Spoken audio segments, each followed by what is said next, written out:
Balrampur police cyber अपराध को ख़त्म करने का लगातार कार्य कर रही है और हम लोग जो साइबर अपराधी हैं उन पे लगातार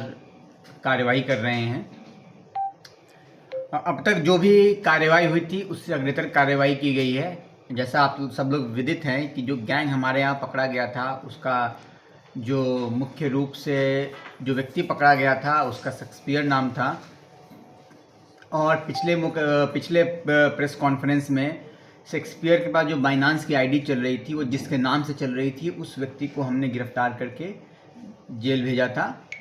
और उसका नाम अनिरुद्ध था। और अनिरुद्ध ने अपने बयान में ये बताया था कि उसकी बाइनांस आईडी बनवाने का जो कार्य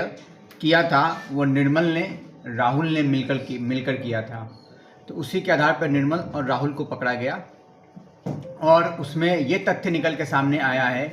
कि निर्मल ने अपने अन्य दो साथियों के साथ उसका आईडी बनवाया था और निर्मल और राहुल दोनों पूरी तरह से साइबर फ्रॉड के अपराध में लिप्त हैं और इनसे हमें बहुत ही शॉकिंग डिटेल मालूम चले हैं, जिसके आधार पे हमने कुल 85 बैंक खाते राहुल के पास से प्राप्त किए हैं, जिसमें 31 बैंक खातों का ट्रांजैक्शन रिकॉर्ड चेक अभी तक हो पाया है, बाकी का चेक किया जा रहा है। और 31 खातों का जो लेन देन का जो पूरा मामला निकल के आया है वो 24,29,90,736 रुपये का निकल के आया है। और साथ में अन्य जो निर्मल है उसके पास भी कुछ खाते मिले हैं और इनके साथ एक तीसरा अभियुक्त धर्मेंद्र सिंह भी गिरफ्तार हुआ है और इसके पास भी खाते निकले हैं। और इन सबको हम लोग तीनों गिरफ्तार करके आज माननीय न्यायालय समक्ष प्रस्तुत कर रहे हैं। और इन्होंने अपने बयान में ये बात बताया है कि खाता प्रोवाइड करना साइबर अपराध का एक मोडस ऑपरेंडी है और इस कार्य को करने में बहुत से लोग शामिल हैं। और इनका ऐसा बताना है कि लखनऊ में और अन्य जनपदों में बहुत से ऐसे लोग सक्रिय हैं जो कि ऐसे खाते दे रहे हैं।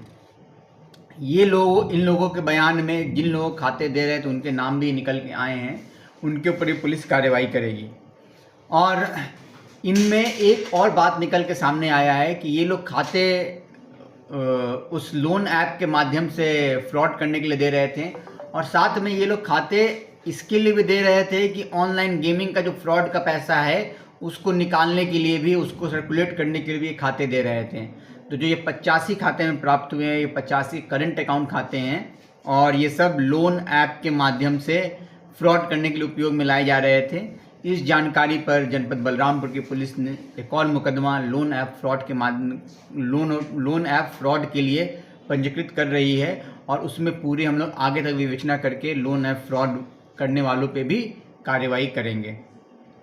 और ये हमारी जो कार्रवाई निरंतर जारी रहेगी जब तक हम लोग इस पूरे गैंग को ख़त्म न कर दें।